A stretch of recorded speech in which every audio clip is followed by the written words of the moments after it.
क्या सचमुच आत्मा होती है? प्रातः काल का समय था। गुरुकुल में हर दिन की भांति गुरुजी अपने शिष्यों को शिक्षा दे रहे थे।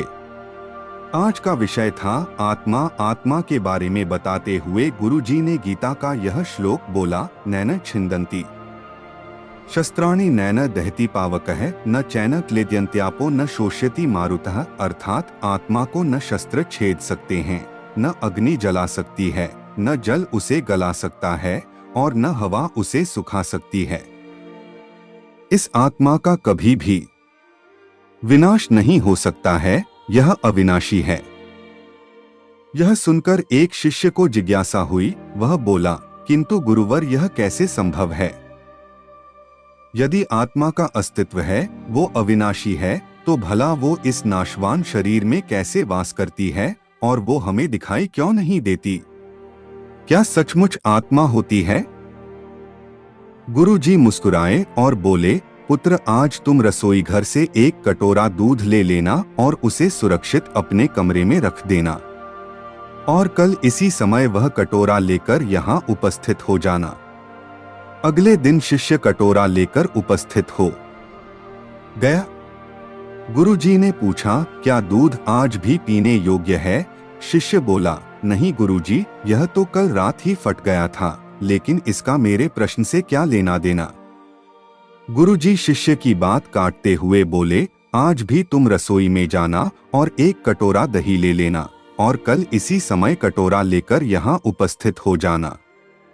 अगले दिन शिष्य सही समय पर उपस्थित हो गया। गुरुजी ने पूछा, क्या दही आज भी उपभोग हेतु ठीक है? शिष्य बोला, जी हाँ गुरुजी, ये अभी भी ठीक है। अच्छा ठीक है, कल तुम फिर इसे लेकर यहाँ आना, गुरुजी ने आदेश दिया। अगले दिन जब गुरुजी ने शिष्य से दही के बारे में पूछा तो उसने बताया कि दही में खटास आ चुकी थी और वह कुछ खराब लग रही है। इस पर गुरुजी ने कटोरा एक तरफ रखते हुए कहा, कोई बात नहीं, आज तुम रसोई से एक कटोरा घी लेकर जाना और उसे तब लेकर आना जब वो खराब हो जाए। दिन बीतते गए पर घी खराब नहीं हुआ और शिष्य रोज खाली हाथ ही गुरु के समक्ष उपस्थित होता रहा। फिर एक दिन शिष्य से रहा नहीं गया और उसने पूछ ही लिए, गुरुवर, मैंने बहुत दिनों पहले आपसे प्रश्न किया था कि यदि आत्मा का अस्तित्व है, वो अविनाशी है, तो भला वो इस नाशवान शरीर में कैसे वास करती है और वह हमें दिखाई क्यों नहीं देती? क्या सचमुच आत्मा होती है? पर उसका उत्तर देने की बजाय आपने मुझे दूध, दही, घी में उलझा दिया। क्या आपके पास इसका कोई उत्तर नहीं है? इस बार गुरुजी गंभीर होते हुए बोले, वत्स, मैं ये सब तुम्हारे प्रश्न का उत्तर देने के लिए ही तो कर रहा था। देखो, दूध, दही और घी सब दूध का ही हिस्सा हैं, लेकिन दूध एक दिन में खराब हो जाता है, दही 2-3 दिनों में, लेकिन शुद्ध घी कभी खराब नहीं होता। इसी प्रकार आत्मा इस नाशवान शरीर में होते हुए भी ऐसी है कि उसे कभी नष्ट नहीं किया जा सकता।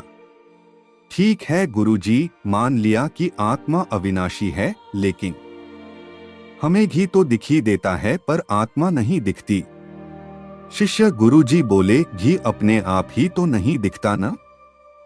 पहले दूध में जामन डालकर दही में बदलना पड़ता है, फिर दही को मथकर उसे मक्खन में बदला जाता है, फिर कहीं जाकर जब मक्खन को सही तापमान पर घंटों पिघलाया जाता है, तब जाकर घी बनता है।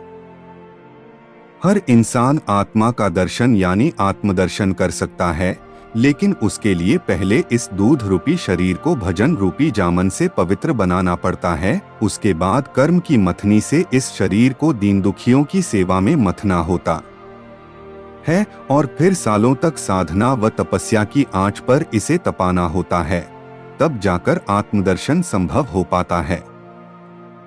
शिष्य गुरुजी की बात अच्छी तरह से समझ चुका था। आज उसकी जिज्ञासा शांत हो गई थी। उसने गुरु के चरण स्पर्श किए और आत्मदर्शन के मार्ग पर आगे बढ़ गया।